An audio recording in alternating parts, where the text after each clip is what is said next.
बच्चों नमस्कार। आज हम कक्षा नवमीं की हिंदी के अंतर्गत क्षितिज पुस्तक के पहले पाठ प्रेमचंद के दो बैलों की कथा को पढ़ेंगे। वीडियो की व्यवस्था नहीं हो पाई थी, इसलिए मैं आपको ऑडियो के माध्यम से समझाने की कोशिश कर रहा हूँ। आप अपना पाठ खोल लें या जो लेसन मैंने आपको व्हाट्सएप पर भेजा था उसको खोल लें और मैं जिस हिसाब से पढ़ा रहा हूँ उस हिसाब से आप शब्दों पर ध्यान देते जाएं। पहले हम लेखक के परिचय के बारे में जानते हैं। लेखक का परिचय हालांकि परीक्षाओं में नहीं आता है, पर फिर भी लेखक के बारे में थोड़ी बहुत जानकारी होना हमें बहुत ज़रूरी है। और इस पाठ के लेखक प्रेमचंद तो और भी बहुत ज़्यादा महत्वपूर्ण है, क्योंकि वो हिंदी के बहुत बड़े लेखक, कथाकार और उपन्यासकार हैं। तो पढ़ते हैं। प्रेमचंद का सन 1880 में बनारस के लम्ही गांव में हुआ था। इनका जन्म कहाँ पर हुआ था? बनारस के लम्ही गांव में। उनका मूल नाम धनपत राय था। मूल नाम मतलब मुख्य नाम। जैसे बचपन में हमारे नाम होते लेकिन बाद में हम बदल जाते हैं, लेकिन इनका इसी प्रकार से इनका मूल नाम धनपत राय था, बाद में प्रेमचंद हो गए थे। प्रेमचंद का बचपन अभावों में बीता। अभावों मतलब कमी में, गरीबी में। और शिक्षा BA तक ही हो पाई थी, अर्थात इनकी पढ़ाई बहुत ज़्यादा नहीं हो पाई थी। उन्होंने शिक्षा विभाग में नौकरी की, परंतु असहयोग आंदोलन में सक्रिय भाग लेने के लिए सरकारी नौकरी से त्यागपत्र दे दिया। वे नौकरी करते थे, परंतु आज़ादी का उस समय खुमार था। आज़ादी का उस समय सबसे बड़ी चीज़ मानी जा रही थी, इसलिए उन्होंने इसके लिए सरकारी नौकरी से त्यागपत्र दे दिया, क्योंकि सरकारी नौकरी में रहते हुए आप सरकार की नीतियों का विरोध नहीं कर सकते हैं। और इस प्रकार वो केवल लिखने के लिए पूरी तरह से समर्पित हो गए। सन 1936 में इस महान कथाकार का देहांत हो गया। अब देखिए, मात्र 56 साल की उम्र में उनका देहांत हो गया, और 56 साल की उम्र में उन्होंने लगभग 300 कहानियाँ और लगभग 14 उपन्यास और उन्होंने बहुत सारे काम किए थे। प्रेमचंद की कहानियाँ मानसरोवर के 8 भागों में संकलित हैं। अर्थात प्रेमचंद ने जो 300 कहानियाँ लिखी, अगर उनको हमें पढ़ना है तो पुस्तकालय में पुस्तक है मानसरोवर, उसके 8 भाग हैं, उनमें ये उनकी सारी 300 कहानियाँ हैं। उन्होंने जो उपन्यास लिखे, उपन्यास कहते हैं नॉवल, और इन्होंने लगभग 14 नॉवल लिखे और इनको उपन्यास सम्राट भी कहा जाता है। तो उन्होंने लिखा था सेवा सदन, प्रेम आश्रम, रंगभूमि, कायाकल्प, निर्मला, गबन, कर्मभूमि, गोदान। इसमें से कई तो DD नेशनल चैनल पर भी प्रोग्राम आते हैं, जैसे गोदान आता था, निर्मला भी आता था, गबन भी आता था, और सेवा सदन पर पिक्चर बनी थी। इन्होंने हंस, जागरण, माधुरी आदि पत्रिकाओं का संपादन भी किया। ये पत्रिकाओं को भी लिखते थे और उनकी जिम्मेदारी लेते थे। कथा साहित्य के अलावा प्रेमचंद ने निबंध एवं अन्य प्रकार के गद्य लेखन भी प्रचुर मात्रा में किए। प्रचुर मात्रा मतलब बहुत ज़्यादा। अब आप इस शब्द को अंडरलाइन कर सकते हैं। प्रचुर मात्रा मतलब बहुत ज़्यादा। जैसे मेरे पास प्रचुर मात्रा में गेहूं है। प्रेमचंद साहित्य को सामाजिक परिवर्तन का सशक्त माध्यम मानते थे। वो ये मानते थे कि अगर हमें समाज में कोई परिवर्तन करना है तो साहित्य के माध्यम से या पुस्तकों के माध्यम से हो सकता है। उन्होंने जिस गांव और शहर के परिवेश को देखा और जिया, उसकी अभिव्यक्ति उनके कथा साहित्य में मिलती है। उन्होंने कहानियों में वही लिखा, उपन्यासों में वही लिखा जो उन्होंने अपने गांव और शहर में देखा था। जैसे इन्होंने किसानों की, मजदूरों की दयनीय स्थिति दिखाई थी, दलितों का शोषण दिखाया था, समाज में महिलाओं की दुर्दशा दिखाई थी, और आज़ादी के आंदोलन, ये उनकी रचनाओं के विषय, अर्थात उन्होंने इसी विषय पर अपनी कहानी और उपन्यासों को लिखा था। प्रेमचंद का कथा साहित्य का संसार बहुत व्यापक है। उसमें मनुष्य ही नहीं, पशु पक्षियों को भी अद्भुत आत्मीयता मिलती है। अर्थात उन्होंने अपनी कहानियों में इंसान ही नहीं, पशु पक्षियों के लिए भी इस तरह की कहानियाँ लिखी हैं जिससे ऐसा लगता है कि हमें पशु पक्षियों के साथ अपनापन होना चाहिए। अब इस शब्द को आप अंडरलाइन करें, आत्मीयता। आत्मीयता मतलब अपनापन। बड़ी से बड़ी बात को सरल भाषा में सीधे और संक्षेप में कहना प्रेमचंद के लेखन की विशेषता है। अर्थात इनकी खासियत ये थी कि ये बड़ी से बड़ी बात को बहुत सरल भाषा में कहते हैं। उनकी भाषा कैसी है? सरल, सजीव। सजीव मतलब बिल्कुल जिंदा, ऐसा लगता है जैसे कोई हमारे सामने बात कर रहा हूँ, और मुहावरेदार हैं। तथा उन्होंने लोक प्रचलित शब्दों का प्रयोग कुशलतापूर्वक किया।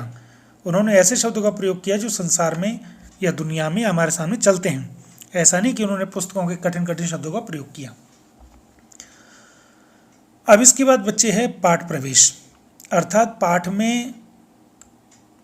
प्रारंभ करने से पहले हम जाने कि उसमें क्या बताया गया है संक्षेप में।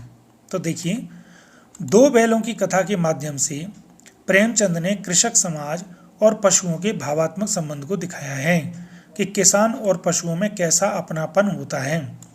इस कहानी में उन्होंने यह भी बताया कि आज़ादी हमको आसानी से नहीं मिलती। सहज, सहज मतलब आसानी, इसको रेखांकित करें। सहज मतलब आसानी, इसके लिए बार बार संघर्ष करना पड़ता है। इस प्रकार परोक्ष रूप से यह कहानी आज़ादी के आंदोलन की भावना से जुड़ी हुई है। इसके साथ ही इस कहानी में प्रेमचंद ने पंचतंत्र और हितोपदेश की कथा परंपरा का उपयोग और विकास किया है। अर्थात ये कहानी कहीं ना कहीं आज़ादी के लिए संकेत दे रही है। इसमें बताया तो दो बैलों के बारे में, पर उनके माध्यम से कहीं ना कहीं वो आज़ादी का संकेत दे रहे हैं। और जैसे पंचतंत्र और हितोपदेश पुस्तकें हमें बहुत अच्छी लगती हैं, क्योंकि उनमें पशु पक्षियों की कहानियाँ हैं और हमें उस बात को समझ जाते हैं। इसी प्रकार से इन्होंने इसमें जानवरों के माध्यम से हमें एक बड़ी बड़ी बात को समझाने का प्रयास किया गया है। तो अभी तक जो हमने पढ़ा उसमें 4 कठिन शब्द आए। प्रचुर मात्रा मतलब बहुत बड़ी मात्रा, आत्मीयता अर्थात अपनापन, सजीव मतलब जिंदा, और 14 सहज मतलब अचानक। अब पाठ शुरू करते हैं। दो बैलों की कथा। जानवरों में गधा सबसे ज्यादा बुद्धिमान समझा जाता है, बुद्धिहीन समझा जाता है। हम जब किसी आदमी को पहले दर्जे का बेवकूफ़ कहना चाहते हैं तो उसे गधा कहते हैं। अर्थात हम जब ये सोचते हैं कि कोई आदमी के पास दिमाग है ही नहीं है तो हम उसको क्या कहते हैं? गधा। पर प्रश्न ये है कि क्या गधा सचमुच बेवकूफ़ होता है, या हमने उसके सीधेपन के कारण या वो हर चीज़ को सहन कर लेता है उसके कारण हमने उसको कह दिया? ये हम निश्चित नहीं कह सकते। अब एक शब्द है निरापद सहिष्णुता। निरापद सहिष्णुता मतलब बिना परेशानी के सबको सहन करना। अब इसके उल्टा देखो आप, गाय सींग मारती है। ब्याई हुई गाय तो अनायास ही सींगनी का रूप धारण कर लेती है। मतलब गधे को कुछ भी कहते रहो, बेचारा कुछ नहीं कहता, लेकिन इसके उल्टे आप गाय को कह के देखो, वो सींग मारने लग जाएगी। और जब उसके बच्चा साथ में होता तो वो अनायास ही सिंगनी का, शेरनी का रूप धारण कर लेगी। अनायास मतलब अचानक। रेखांकित करें, रेखांकित मतलब अंडरलाइन करें, अनायास मतलब अचानक। कुत्ता भी बहुत गरीब जानवर है, लेकिन कभी कभी उसे भी क्रोध आ जाता है। किंतु गधे को कभी क्रोध करते नहीं सुना होगा आपने, न देखा होगा। जितना चाहो गरीब को मारो, चाहे जैसे खराब सड़ी हुई घास सामने डाल दो, उसके चेहरे पर असंतोष की कभी भी छाया भी दिखाई नहीं देगी। वैशाख में चाहे एक आध बार कुलेल कर लेता हो, पर हमने तो उसे कभी खुश होते भी नहीं देखा। अब कहते कभी कभार, जैसे वैशाख में, वैशाख एक महीना होता है जो कि जनरली अप्रैल में आता है। ये जो वैशाखी मनाते हैं 13 अप्रैल को मनाते हैं, ये वैशाख के महीने ही होता है। कहते इस महीने में जरूर वो थोड़ी बहुत देखा था कुलेल कर लेता है। कुलेल मतलब हलचल, पर इसके अलावा हमने तो उसे कभी खुश होते हुए नहीं देखा। उसके चेहरे पर एक विषाद स्थायी रूप से रहता है। विषाद मतलब दुख, मतलब वो हमेशा ऐसा रहता है कि हमेशा ही दुखी रहता है। एक विषाद मतलब दुख और स्थायी मतलब परमानेंट। अंडरलाइन करें, विषाद मतलब दुख, स्थायी परमानेंट। उसके चेहरे पर परमानेंट दुख दिखाई देता है। सुख दुख हानि लाभ किसी भी दशा में उसे बदलते नहीं देखा। ऋषि मुनियों के जितने गुण हैं वे सभी उसमें पराकाष्ठा को पहुंच गए हैं, पर आदमी उसे बेवकूफ़ समझता है। कहते हैं कि ऋषि मुनियों में जो गुण होते हैं ना, वो उसमें पराकाष्ठा पर पहुंच गए। पराकाष्ठा कहते हैं ऊंची सीमा। जैसे कोई आदमी करोड़पति बन गया, हम कहते हैं वो अमीरी की पराकाष्ठा पर है। कहते हैं पर हम उसे बेवकूफ़ कहते हैं। सद्गुणों का इतना अनादर कहीं नहीं देखा। कहते इतने अच्छे अच्छे गुण होते हुए भी बेचारे का इतना अनादर होता है, उतनी उसकी रिस्पेक्ट होती है।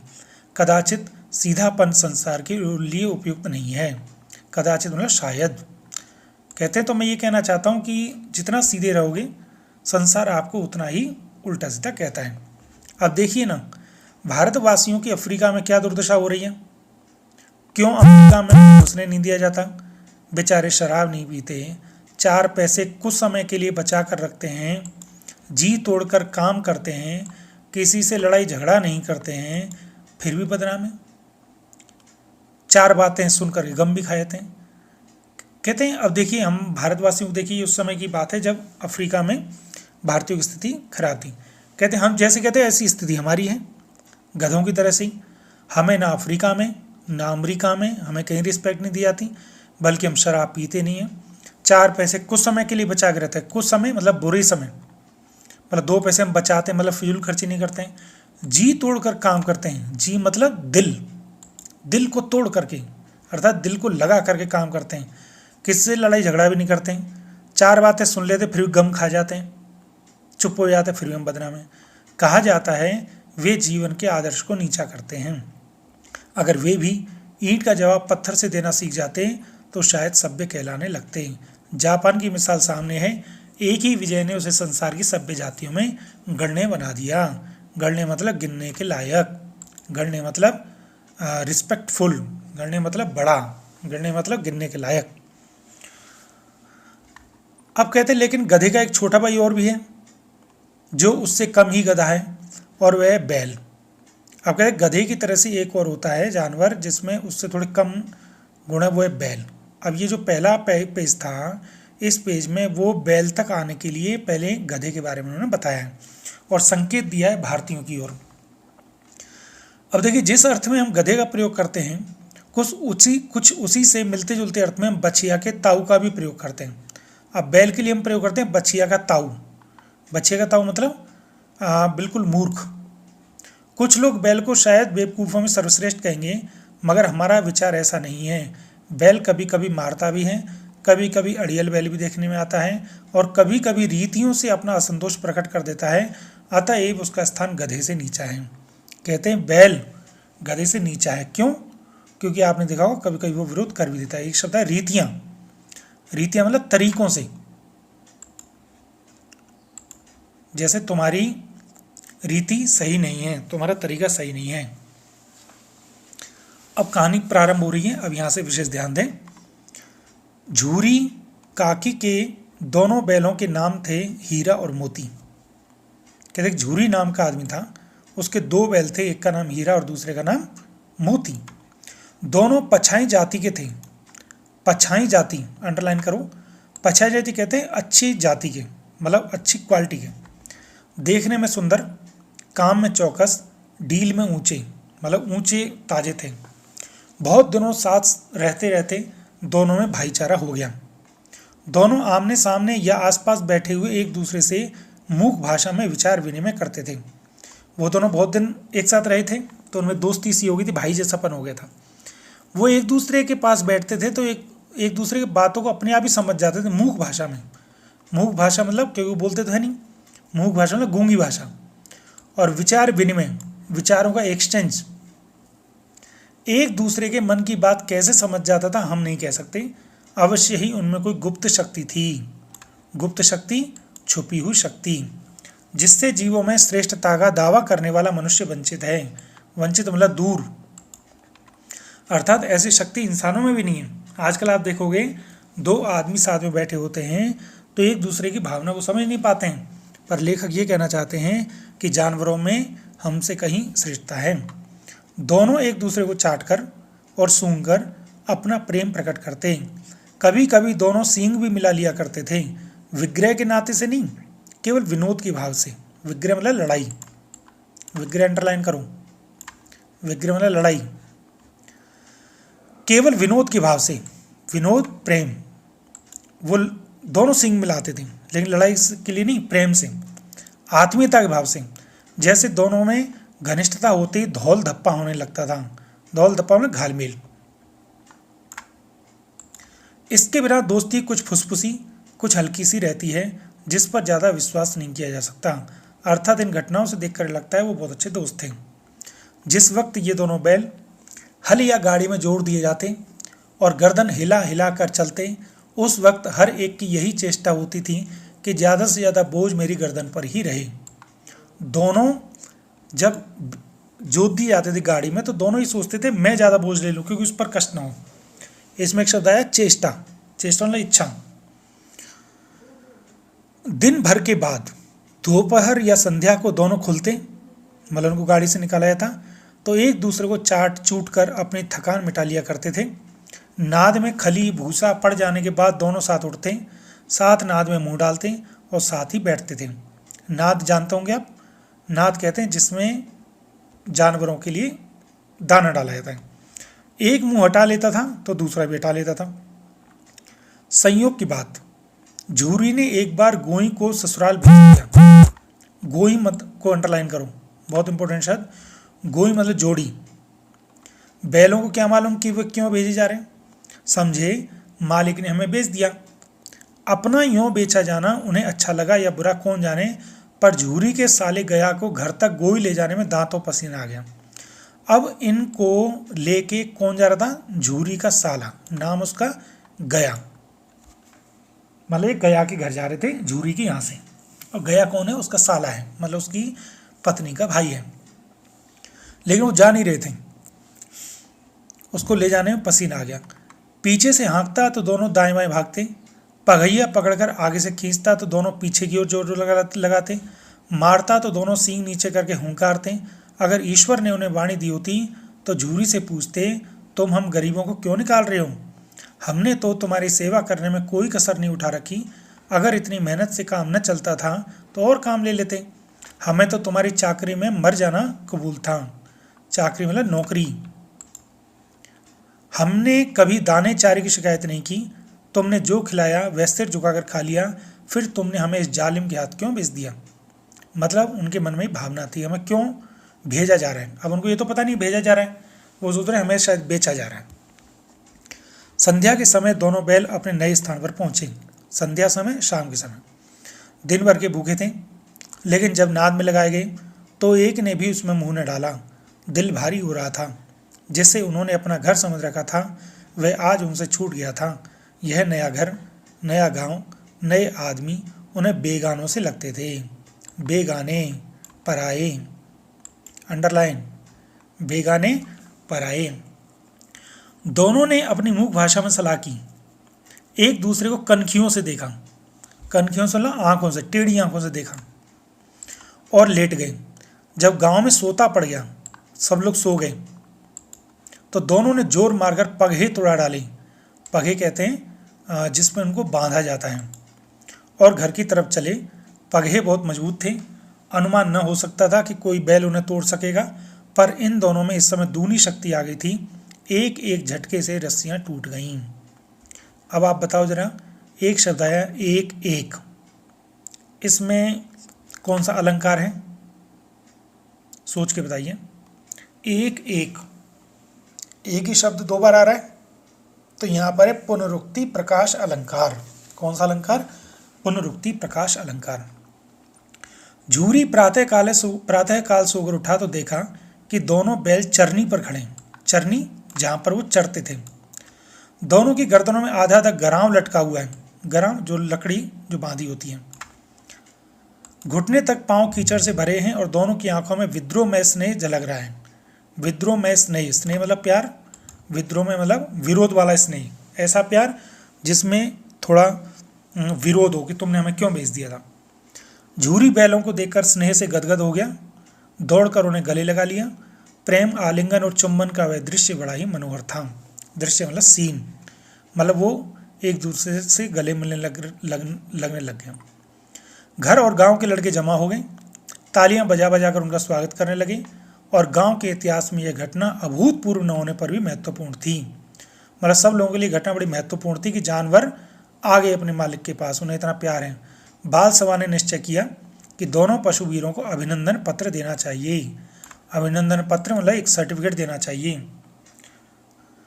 कोई अपने घर से रोटियां लाया कोई गुड़ लाया, कोई चोकर लाया, कोई भूसी लाया, मतलब उन्होंने बैलों का सम्मान किया। एक बालक ने कहा, ऐसे बैल किसी के पास ना होंगे। दूसरे ने समर्थन किया, इतनी दूर से दोनों अकेले चले आए। तीसरा बोला, बैल नहीं है, वे उस जन्म के आदमी हैं। इसका प्रतिवाद करने का किसी को साहस ना हुआ। प्रतिवाद मतलब जवाब, मतलब सब लोगों को ये मानने में स्वीकार हो गया कि ये पिछले जन्म के आदमी हैं। झूरी की स्त्री ने बैलों को द्वार पर देखा तो जल उठी। क्यों जल उठी? क्योंकि वो बैल उसके भाई के घर से भाग आए थे। बोली, कैसे नमक हराम बैल हैं कि एक दिन वहाँ काम न किया, भाग खड़े हुए। झूरी अपने बैलों पर यह आक्षेप न सुन सका। आक्षेप ब्लेम, आक्षेप आरोप। नमक हराम क्यों है? चारा दाना नहीं दिया हुआ तो क्या करते? स्त्री ने रोब के साथ कहा, बस तुम ही तो बैलों को खिलाना जानते हो, और तो सभी पानी पिला पिला कर रखते हैं। झूरी ने चिढ़ाया, चारा मिलता तो क्यों भागते? स्त्री चिढ़ी, भागे इसलिए कि वे तुम लोगों जैसे बुद्धुओं की तरह से बैलों को सहलाते नहीं हैं, खिलाते हैं तो रगड़ कर जोतते भी हैं। ये दोनों ठहरे कामचोर, भाग निकले। अब देखूं कहाँ से खली और चोकर मिलता है। सूखे भूसे के सिवा कुछ नहीं दूंगी, चाहे मर जाएं। वही हुआ। मजूर को ताकीद की गई कि बैलों को खाली सूखा भूसा दिया जाए। मजूर, मजदूर, नौकर। कड़ी ताकीद, कड़ा संदेश, कड़ा मैसेज, कड़ा ऑर्डर दिया गया। बैलों ने नाद में मुंह डाला तो फीका फीका, न को चिकनाहट न को रस। रस मतलब प्यार। झूरी ने मजूर से कहा, थोड़ी सी खली क्यों नहीं डाल देता बे? मालकिन मुझे मार डालेगी। तो चुरा कर डाला। ना दादा, पीछे से तुम भी उन्हीं की सी कहोगी और मैं फंस जाऊंगा। तो आज इस पाठ का जो पहला अंश है वो हमने पढ़ा है। मुझे उम्मीद है कि आपको समझ में आया होगा। वीडियो में आपको इसके नहीं डाल पाया, इसका मुझे दुख है, क्योंकि कुछ कैमरे की गड़बड़ हो गई थी। एक बार फिर से कठिन शब्दों पर हम चलें। प्रचुर मात्रा, बहुत ज़्यादा मात्रा। आत्मीयता, अपनापन। सजीव, जिंदा। सहज, अचानक। निरापद सहिष्णुता, सब कुछ सहना। अनायास, अचानक। कुलेल, खेल। स्थायी विषाद माने दुख। पराकाष्ठा, सीमा। कदाचित, शायद। कुछ समय, बोरा समय। जी, दिल। गणने, गिनने के लायक। रीतियाँ, तरीके। पछाई जाती, अच्छी जाती। मूक भाषा, गूंगी भाषा। विचार विनिमय, विचारों का आदान प्रदान। गुप्त शक्ति, छुपी हुई। गुप्त शक्ति, छुपी हुई शक्ति।